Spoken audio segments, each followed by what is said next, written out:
plus de 3 ans, lors la fin d'une soirée entre amis.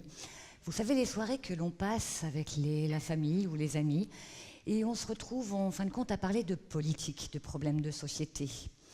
Alors, les salaires ne bougent pas, les prix augmentent, il n'y a pas d'eau au robinet, à la rentrée, il n'y a pas eu d'institut de prof dans les lycées, les politiques ceci, les politiques cela, et ainsi de suite, et c'est pesant et c'est négatif.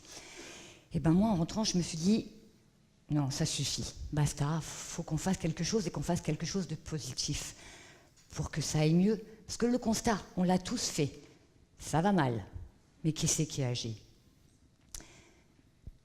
Il est vrai que dans le même temps, j'avais découvert, en fin de compte, le mouvement de Pierre Rabhi, les Colibris, un mouvement humaniste et écologiste qui prône le changement par la consommation, qui met en avant des solutions qui peuvent nous aider, nous, citoyens, à aller mieux dans ce monde qui va mal.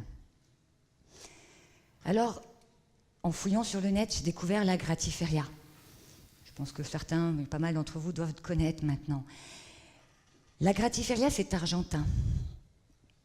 C'est né en Argentine grâce à un jeune étudiant argentin, Ariel Bozio, qui, à force de déménager pendant ses études, a préféré déposer ses affaires superflues, inutiles, au bas de son immeuble, afin que d'autres viennent les chercher, les prendre gratuitement. Et ça a tellement plu qu'en fin de compte, ils ont envahi les places d'Argentine. Et ce mouvement qui prône la gratuité, il envahit le monde en ce moment.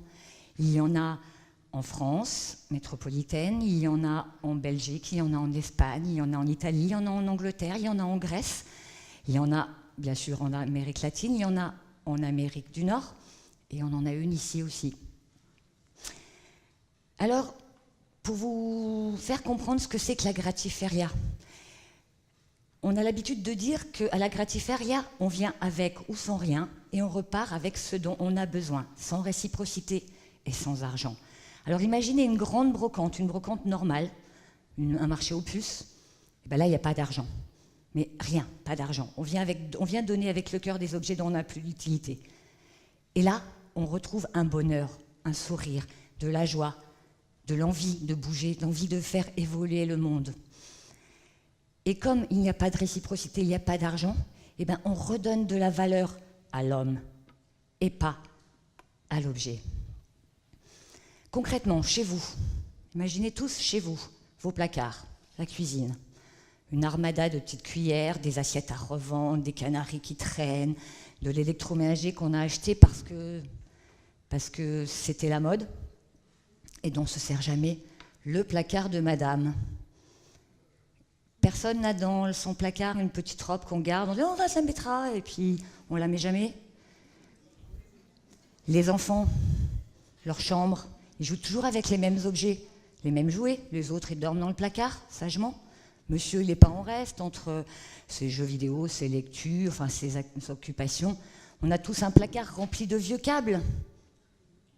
Un tiroir plein de vieux câbles, de télécommandes, on referme. Et vos voisins, qu'est-ce qu'ils ont chez eux, les voisins ? La même chose. Alors pourquoi est-ce qu'on devrait entasser ? Pourquoi est-ce qu'on devrait vendre ? Pourquoi est-ce qu'on devrait jeter ces objets dont on ne se sert plus alors que d'autres en ont besoin ? Et attention, quand je dis d'autres, c'est tout le monde. Ce n'est pas une catégorie sociale ou une catégorie raciale et ainsi de suite. Tout le monde. La Gratiféria, elle a 3 buts. Mais avant de vous donner ces 3 buts, je vais vous dire quelque chose.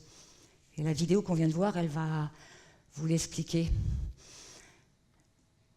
Dans la société actuellement, depuis des siècles, mais vraiment depuis des siècles, on nous met dans des cases. On est noir, on est blanc, on est riche, on est pauvre, on est de droite, on est de gauche, on est musulman, on est catholique. On nous met dans des cases et on se divise comme ça. Et comme on est divisé, qu'est-ce qui se passe ? On se déteste, on se fait la guerre. Et la Gratiféria, elle dit non, ça suffit. On est juste habitants de la planète qu'on vient de voir. Elle n'a pas besoin de nous, mais pour l'instant, on la fait mourir. Et c'est à nous, citoyens, de faire en sorte qu'elle aille mieux, parce qu'il n'y a pas de planète de rechange. Si on continue comme ça, on ira droit dans le mur. Elle ira bien, mais nous, on ne sera plus là. Et donc, par la Gratiféria, on a décidé d'agir avec le sourire, positivement, de mettre en avant des solutions positives et gaies Ce n'est pas toujours le marasme économique. On peut faire des choses, nous, citoyens, pour que ça bouge. Alors, les 3 buts de la gratiféria dont je vais vous parler, c'est le premier, c'est ne plus polluer. Ensuite, sortir de la société de consommation. Et ensuite, recréer du lien entre humains.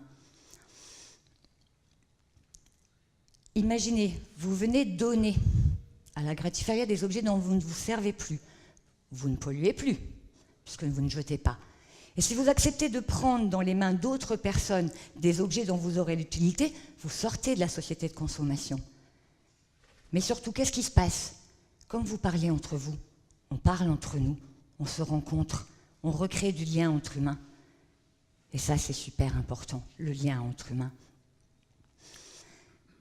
La gratiféria est née en Guadeloupe il y a 3 ans, le 16 novembre 2013.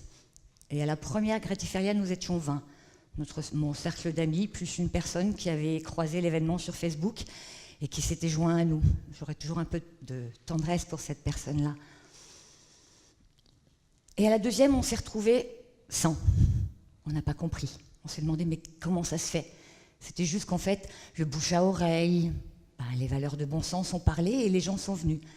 Et de fil en aiguille, de mois en mois, parce que la gratiféria, elle se tient tous les mois, on a rencontré de nouvelles personnes.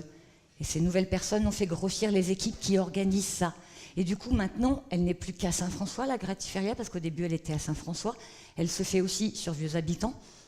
Elle a commencé sur Pointe-Noire. On a fait la toute première le mois dernier, c'était sympa et ça va continuer. On a des projets sur Basse-Terre aussi, d'autres sur Grande-Terre. Enfin, il y aura d'autres gratiférias qui vont se mettre en place en Guadeloupe. Et il y a une personne de Martinique qui m'a appelée, parce qu'elle est sur le groupe Facebook, parce que nous avons une page, enfin un groupe Facebook qui s'appelle Gratiféria Guadeloupe, et on est plus de 6000 à peu près sur le groupe. Et la personne de Martinique est dans le groupe et m'a appelé pour savoir comment je peux faire, moi, pour faire une gratiféria en Martinique. Je lui ai dit, tu m'appelles après le TEDx, on verra ça.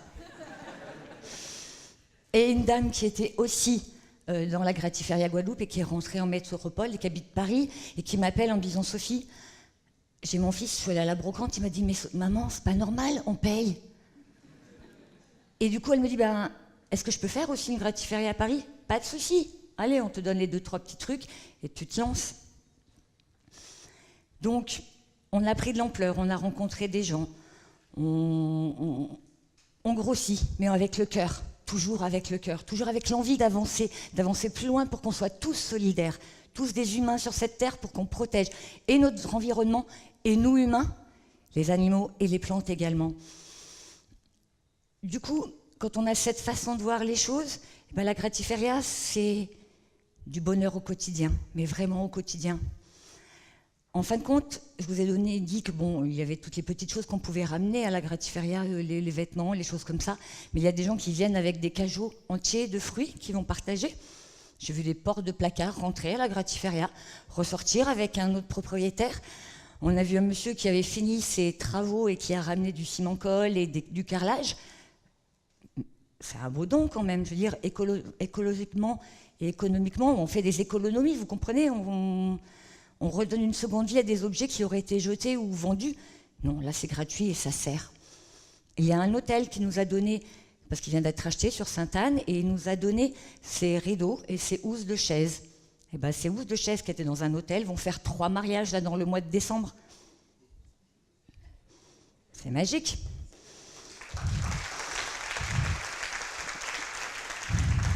Il y a un magasin, parce qu'en fin de compte, tout le monde s'y met à la gratiféria, pas que les particuliers, les professionnels aussi, qui m'envoient un message. Alors, on a des congélateurs en panne, on peut les mettre dans la gratif? Oui, on va voir. Il y en a 3. Les 3 ont trouvé une nouvelle vie. Un sera réparé, un deuxième servira de stockage pour des denrées alimentaires dans un magasin qui n'avait pas d'étalage. Et l'autre servira, je crois, de coffre à jouets. Une seconde vie. Et là, en fin de compte, je vous ai parlé que de ce qui était matériel dans la gratiféria. Mais la gratiféria, ce n'est pas que du matériel. C'est vraiment une façon de vivre. C'est une philosophie de vie. Et pourquoi on aime la gratiféria? C'est parce qu'en fin de compte, on retrouve des valeurs de bon sens qu'on a oubliées. Celles d'antan longtemps, qui ne sont pas si vieilles que ça, surtout ici, où on se parlait, où on échangeait nos fruits, nos recettes. Là, dans la Gratifalia, il y a des gens qui offrent des cours d'anglais, gratuitement, des cours de cuisine. Il y a des ateliers qui se font. En fin de compte, on aime la Gratifalia parce qu'on ne gaspille plus, on ne jette plus. On partage, on donne, on est de bon sens, on coopère, on est contre la division et la compétition. On est dans la coopération et l'amour. En tout cas, voilà, tout ce que je pouvais vous dire, c'est la Gratifalia, c'est vraiment une belle façon d'agir. Parce que nous, citoyens, chacun, tous qu'on est là, si on change nos façons de consommer, le monde ira bien mieux. Comptons sur nous avant de compter sur ceux d'en haut. La Gratifalia donc aura 3 ans le 20 novembre à Saint-François. On va faire une belle fête, il y a une exposition sur les tortues. On a un atelier aussi qui va vous expliquer le zéro déchet. Il y a Johnson, ça vous parle ? Le zéro déchet. On aura aussi des ateliers pour les enfants. Et si vous ne pouvez pas venir à cette Gratifalia-là, il y en aura une en décembre et en début d'année, il y en aura une à Pointe-Noire. En tout cas, voilà ce que j'avais à vous dire. Venez nous rejoindre, suivez le mouvement avec le sourire et même chez vous, sans venir à la Gratifalia, quand vous ouvrez vos placards, faites attention à ce qu'il y a dedans. Et pour finir, je vous dirai juste une phrase de Pierre Rabhi que je vous demande de méditer. L'abondance vient du partage.